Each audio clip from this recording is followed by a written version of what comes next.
Hello guys, അസ്സലാമു അലൈക്കും. ഇന്ന് നമുക്കൊരു അടിപൊളി മന്തി റെസിപ്പി കണ്ടാലോ. അതിന് വേണ്ടിയിട്ട് നമ്മൾ ചിക്കനൊക്കെ ഇവിടെ കഴുകി റെഡിയാക്കി വെച്ചിട്ടുണ്ട്. ഇന്ന് നമുക്ക് മന്തി മസാല ഇട്ട് കൊടുക്കാം കേട്ടോ. ഇത് മന്തീൻ്റെ മസാല നമുക്ക് ഷോപ്പിൽ നിന്നൊക്കെ വാങ്ങാൻ കിട്ടും. നമ്മൾ അതാണ് കേട്ടോ യൂസ് ചെയ്യുന്നത്. മന്തി മസാല നമ്മുടെ ചിക്കൻ്റെ അളവനുസരിച്ചിട്ട് നിങ്ങളുടെ ഇഷ്ടത്തിന് ഇട്ട് കൊടുക്കാം കേട്ടോ. പിന്നെ നമുക്ക് ഉപ്പ് ഇട്ട് കൊടുക്കാം കേട്ടോ ആവശ്യത്തിന്. ഇതിൽ നമ്മൾ ഒരുപാട് ഉപ്പിടണ്ട. ഇതിനകത്തേക്ക് നമ്മളിനി മാഗി ക്യൂബ് ചേർക്കും.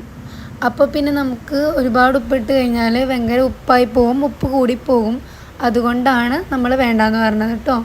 ഇനി നമുക്കതിനകത്തേക്ക് കുരുമുളക് പൊടി ഇട്ട് കൊടുക്കാം കേട്ടോ. ഇനി നമുക്കിതിനകത്തേക്ക് മാഗി ക്യൂബ് ഇട്ട് കൊടുക്കാം. നമ്മളിവിടെ 2 മാഗി ക്യൂബ് ഇട്ട് കൊടുക്കുന്നുണ്ട്. നിങ്ങളുടെ ചിക്കൻ അനുസരിച്ചിട്ട് വേണം ഇട്ട് കൊടുക്കാൻ. ഇനി ഇതിലേക്ക് നമ്മൾ നേരത്തെ വെളുത്തുള്ളിയും ഇഞ്ചിയും ചതച്ച് വെച്ചിട്ടുണ്ടായിരുന്നു, അതാണ് നമ്മളിവിടെ ഇട്ട് കൊടുക്കുന്നത്. ഇനി നമുക്കിതിനകത്തേക്ക് വേണ്ടത് മുളക് പൊടിയാണ് കേട്ടോ. നമ്മളപ്പോൾ കുറച്ച് മുളക് പൊടി ഇട്ട് കൊടുക്കുന്നുണ്ട്. പിന്നെ നമുക്കിതിനകത്തേക്ക്